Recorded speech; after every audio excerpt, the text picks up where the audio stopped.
Welcome to Studio 21 and the Sports Legends of Delaware County discussions regarding some of the memorabilia and some of the stories that you'll be able to find in our museum located at 301 Ivan Avenue in Wayne, Pennsylvania. We're here today to talk about baseball. Baseball in Delaware County, primarily the Delaware County Baseball League. The Delaware County Baseball League is the oldest incorporated league in the United States, being founded in 1908, but that doesn't mean that we weren't playing baseball in Delaware County prior to 1908. We can actually trace our history back, Rich. I'm here with Rich Pagano, our chief docent at the Sports Legends of Delaware County. We can actually trace our history back to the Civil War. Yeah, with Tom Berry, who actually was from Leeperville, which is a town that's called Crumlin now, which is in Ridley Township. And he played for, I guess, a couple of years they were the Athletics, but it was before the Athletics that we all know that Connie Mack was the manager of. Yeah, and the reason we know this is we have a photograph in our museum that was taken in 1869 when he was playing for the Philadelphia A's. And again, it's not the A's that we know of as far as Connie Mack A's. Right. The first professional league was the National Players Association in 1871. And we looked them up and we found Tom Berry playing in that league. So we went further than that. We got a hold of his obituary. And in his obituary, he talked about him being a Civil War veteran. So that's why we say we can trace our baseball heritage back to the Civil War. Back to the Civil War. Very few counties can do that. And it's one of the reasons why we've established our Sports History Museum, Sports Legends of Delaware County. Other items that you might want to be interested in is that we've also have copies of box scores from the 1880s on the field in Upland that's still being used today, not necessarily for baseball, but for softball. I think it's the oldest continuous use field in the United States of America. I mean, we can go back into the 1880s and trace box scores from that time, and the field is still being used today. Right. I can't imagine that there is a field that's older. I know, well, I'm not sure about that, but I think it's a good guess that it's the oldest. Yeah, we're not sure, but we would like people to prove us wrong. Right, yeah. But right now, we're going to say that that's the oldest continuous use baseball field in the United States at this point in time. Yeah. All the way back into the 1880s. And on the box scores, there's names that we would recognize. Lord. Briss Lord, yeah. Whose father, this was his father playing.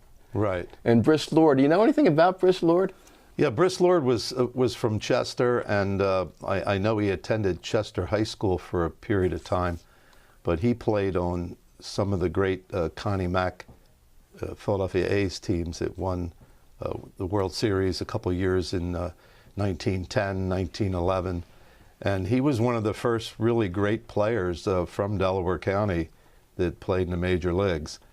And Hack Wilson, who later, from our county also, he's in the Hall of Fame actually, he used to stand out there on Chester Pike in Eddystone and watch Briss Lord drive by. He said he was his idol when he was growing up in the area because he was a professional ball player and he was living there and would drive into town, to practice and play for the A's.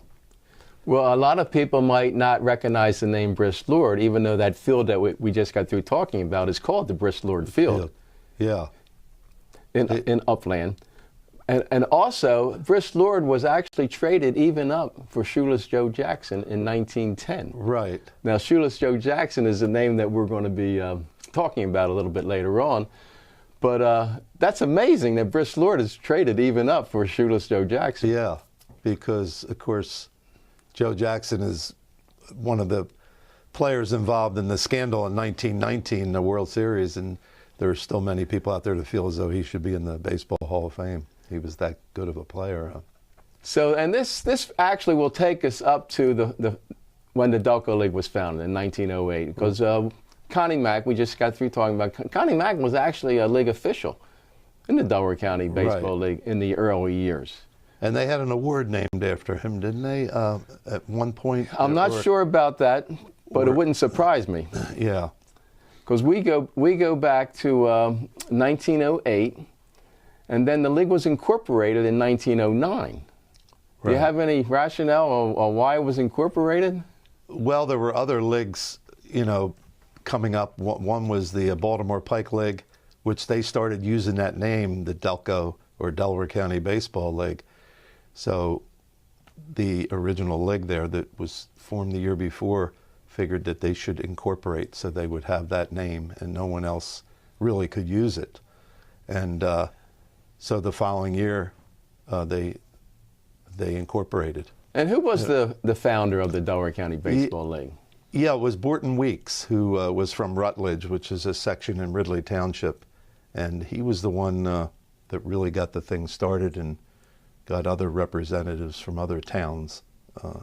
I guess there were 6 teams in the I think in 1908 there were 6 teams. Yeah. And then there's been as few as 4 teams in the Delaware County Baseball League throughout its history, and as many as 16.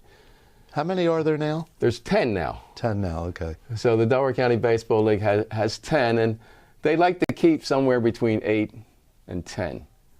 They think that provides the most competition and the best schedule. And we'll talk about that a little bit later on in the show. So here you have the Delaware County Baseball League. As a matter of fact, we celebrated the 100th anniversary of the league in 1907. Right. The league being founded in 1908. So the 100th season was 1907, and we had a glorious event. It was a great banquet there at dinner at Drexelbrook. Yes. You remember any of the special guests that we had? Yes.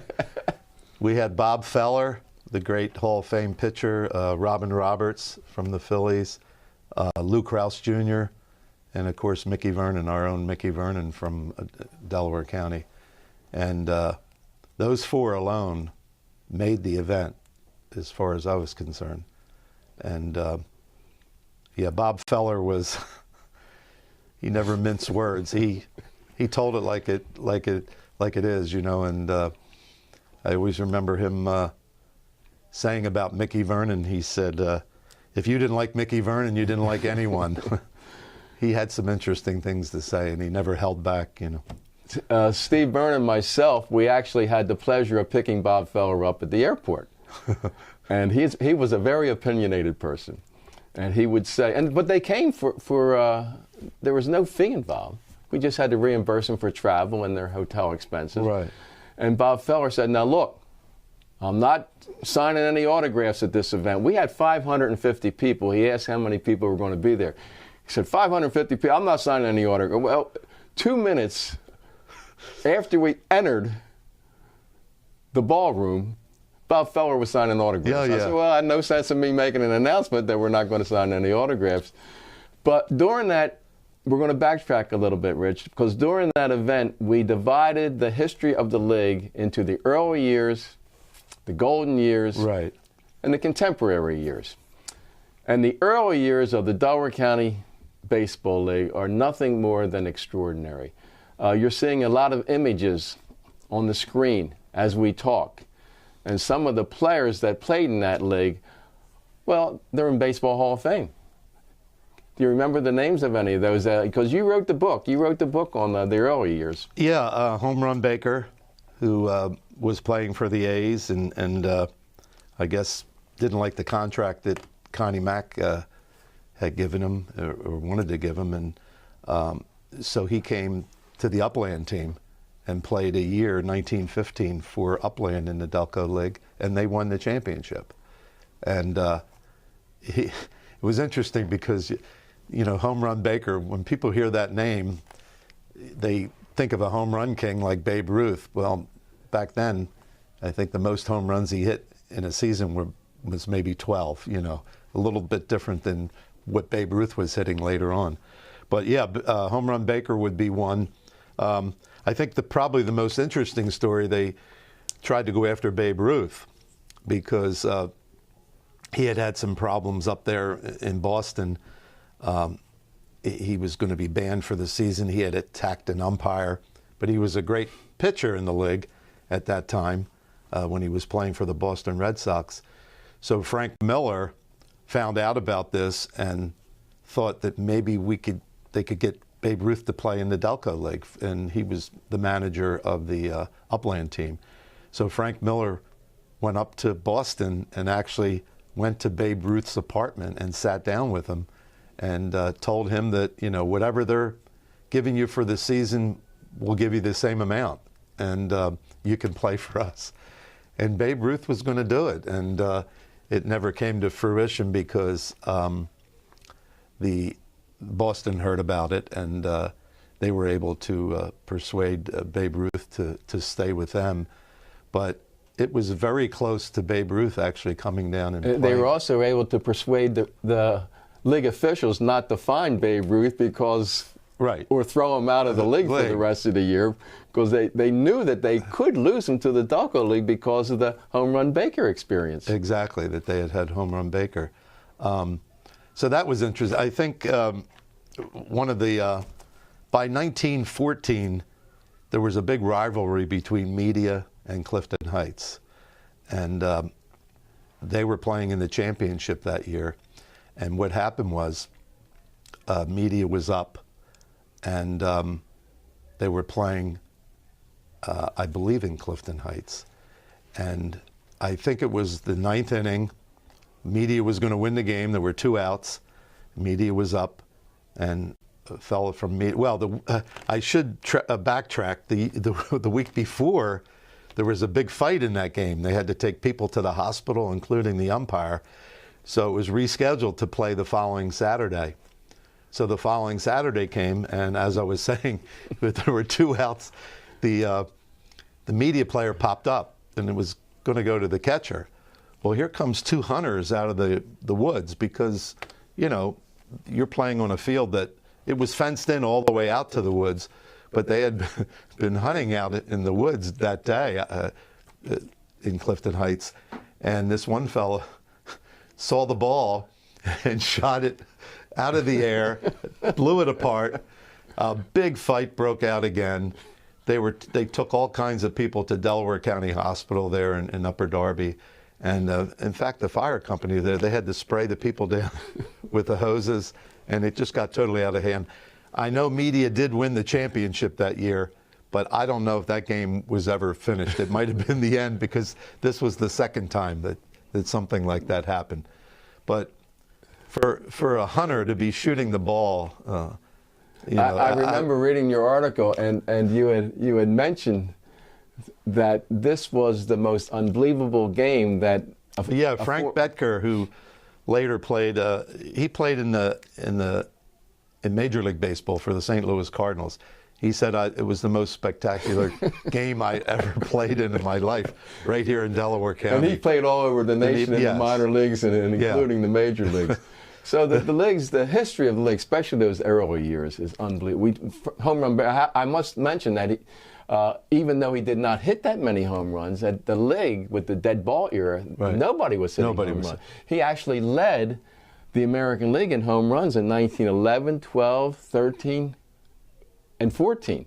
And never hit more than 12 home runs. And he ends up leading the Delco League in 1915. And his nickname is Home Run Baker, Well, that's just a story of the times. But I should mention the reason they were going after Babe Ruth, too, that there was another professional player, Chief Bender, who I guess was Indian heritage and had been playing for Connie Mack's A's and played a bit for the Chester team in the Delco League.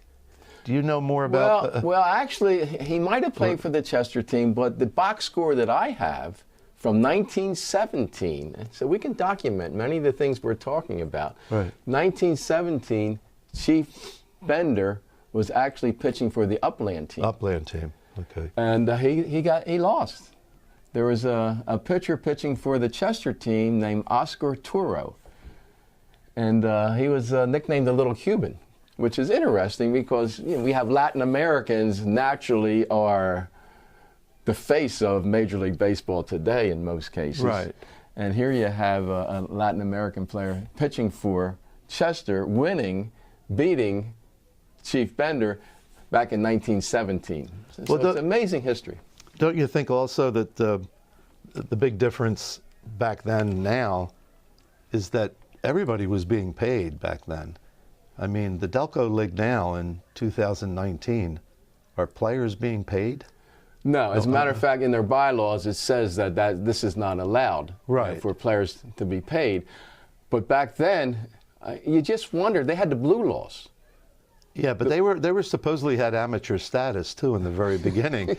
And I think in the very, very beginning, they just shared the money that was made at the gate with the various players. But and who knows who played in the league? Because, like I said, they had the blue laws, which means that professional team games weren't able to be played on Sunday. Sundays, right. But the Delco League was playing games on Sunday. So how many of those players in the major leagues that weren't playing on Sunday for the major league were playing for some of the teams in the Delaware County League? Yeah. So this, the early years is quite an extravagant time as far as the Delaware County Baseball League. And we didn't even talk about Jimmy Dykes.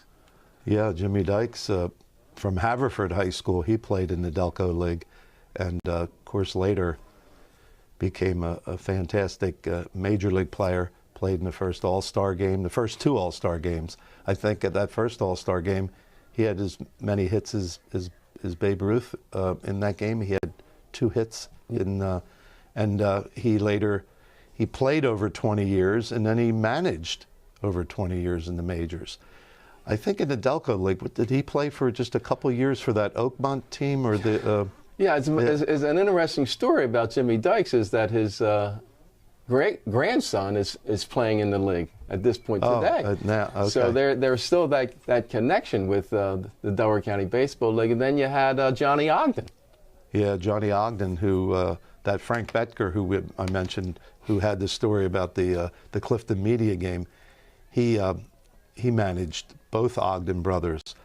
But John Ogden, course, played, I believe, for the Giants and then for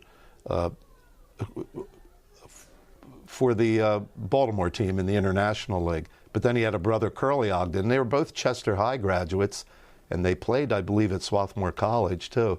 And Curley Ogden actually was involved in a World Series with the Washington Senators in 1924 and did a little bit of pitching. Yeah, he was actually the starter of the 7th game. In the 1924 World Series. Right. So here we have some other individuals from the Delco League going out and playing in the majors. And maybe this is a good time to talk about Chester High School, because a lot of people understand the great basketball teams that Chester High School has had. But very few people recognize the fact that Chester High has produced more Major League Baseball players. I'm going to say any team in the state. I could be wrong. I know it's the local area, but I would love to be proven wrong, because you'd mentioned Johnny Ogden and Curley Ogden. Well, they're 2 of the 7 players that played for Chester High that made it to the major leagues. And we already mentioned Briss Lord, and he was at Chester. But then you have Danny Murtaugh. Right. Then you have a Johnny Pagano. Right, John Pagano. Then you have Ron Henry. Then you have Lou Krause.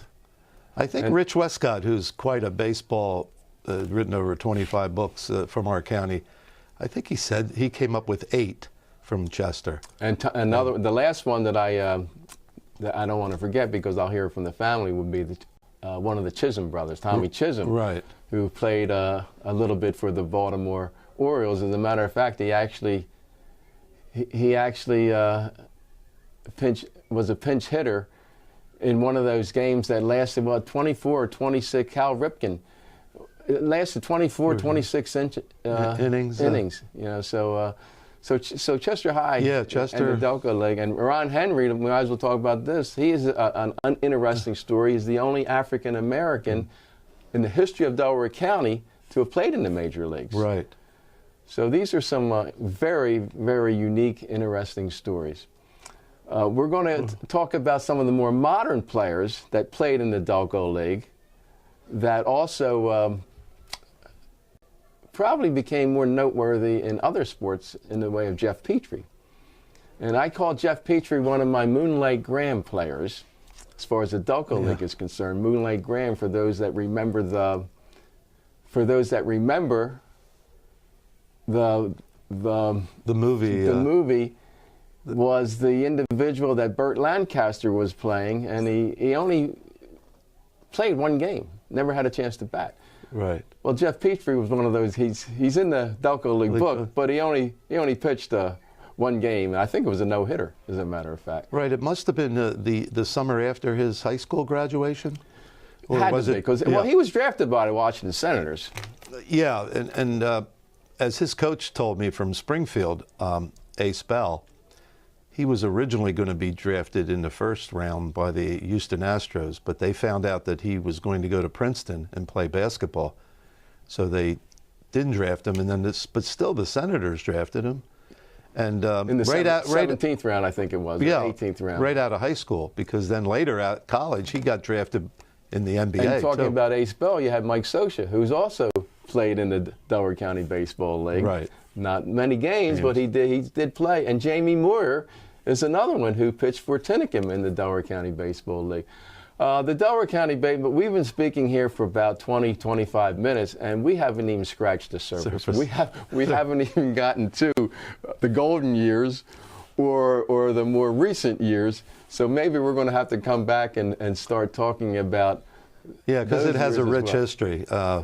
It's the oldest incorporated league. Now, somebody will have challenged me in the past and said, well, wait a second, the American League was founded way before the Delco League, and the National League was founded before the Delco League.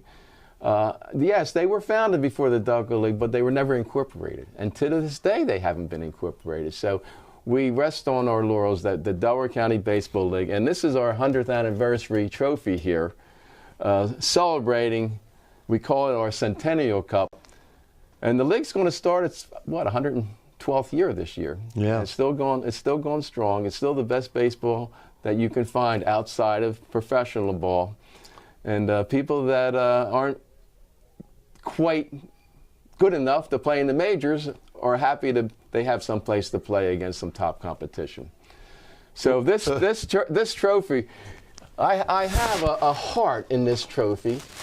And one of the things that we do when we come to our museum at 301 Ivan Avenue in Wayne, Pennsylvania, is when the people come, especially the children, we like to give them a heart and say, okay, we've just taken a tour of the entire 3 floors in our museum.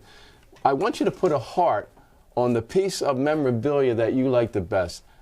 It's amazing how children ages 7, 8, and 9 put their heart on this trophy because there's something about a trophy that they like.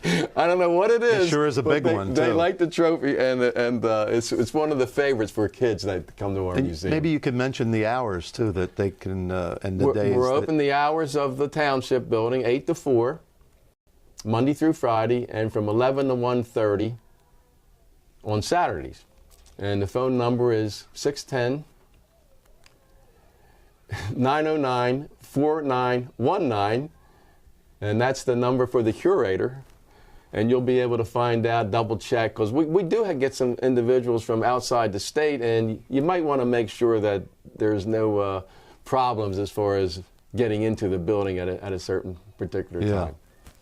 So one of the items, when you look at those pictures, we have a whole section on, it's in the Mickey Vernon, Danny Murtaugh gallery of Home Run Baker, Chief Bender, Jimmy Dykes, Briss Lord, and some of those old-time Delco League players that played in our league for the early years as well. Right. Now, one of the stories that I remember about Bob Feller, we talked about Bob Feller earlier on, and Lou Krause was also a guest, and they're checking out of the hotel. So a lot of funny stories on that 100th anniversary banquet. They're checking out of the hotel, and Lou Krause comes up to me and says, "Jim," he said, you gotta listen to this. This is a funny story." I said, "What happened, Lou?"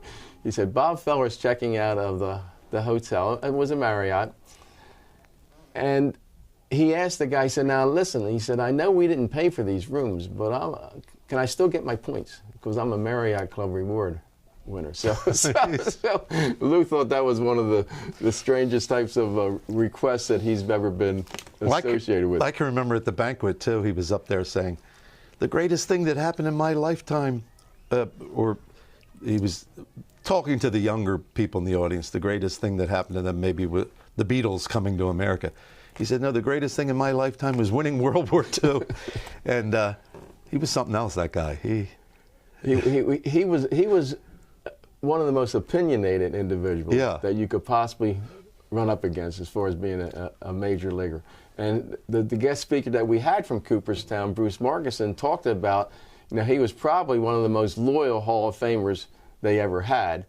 And I think that from the time that he was inducted into the Hall of Fame to the time that he passed away, was the longest running era, in terms of time involved in that. So that's something that we're always going to cherish, because we do have a videotape of that banquet. We had other professional baseball players there as well, but nobody more important than Bob Feller and Robin Roberts. And Mickey always talked about batting against Feller, right? The first time he ever batted against Feller? Yeah, he got advice from his manager, Bucky Harris. He said, well, just go up there. He said, if you can't see it, just come on back. So he was as opinionated as Bob Feller was. Mickey was as nice a person, like you said. He said, if you didn't like Mickey Vernon, you just like didn't like anybody. But strangely enough, we had players, two iconic baseball players, never did play in the Delco. Mickey Vernon never played in the Delco League because there were so many different leagues involved. He actually worked for Sun Oil, and he played for the Sun Oil team. In the Delaware Valley League. Well, I think that was the Industrial League, okay. And then you had Danny Murtaugh. And Danny Murtaugh never played in the Delco League, but he worked for Sunship. So he was playing for the Sunship team in that same league. And even though they both were teammates in American Legion baseball, so one of the things that as a former president of the Delaware County Baseball League, I was often upset that we couldn't say that Mickey Vernon was an alumni of our league. But be that as it may, he would come to every banquet. Yes. He was at the 50th anniversary banquet, then 50 years later, he's at the 100th anniversary banquet. And any banquet he would attend, he would want to pay too. He did. Oh, yeah. He wouldn't take a complimentary ticket. He said, "I'll pay. I can pay." Yeah, we would try to give him a complimentary ticket, and he said, "There's 550 people here." I said, "Are they all paying? If they're paying, I'm paying." So they just don't make him like Mickey anymore. And we just got a piece of memorabilia. When Mickey's playing career was over, he became a manager, a coach, a scout. 1975, he was managing the Los Angeles Dodgers, or excuse me, he was the batting coach of the Los Angeles Dodgers, and we just got the uniform that he wore during that 1975 season. We just put it on display a couple days ago. It's been donated to us by Brad Now, who's one of our board members. Right. Did he stay long with the Dodgers? Was he there when Scioscia came? No. No, he wasn't. No, okay. he was with the Dodgers for a couple years, 2 years, as far as I know. And then he was with Kansas City, and then he was a batting coach for Montreal. Right. So he was in baseball for 50 years. I can still remember him being interviewed, and they said, well, what do you do now? And Mickey said, nothing. He said, I spent 50 years in baseball. Right. You think I deserve not to do anything? So bringing it to a close, Rich, people should take advantage of your knowledge when they come to the museum. Give us a call. Any groups at 301 Ivan Avenue, you'll be able to take them around and just bring all this memorabilia to life.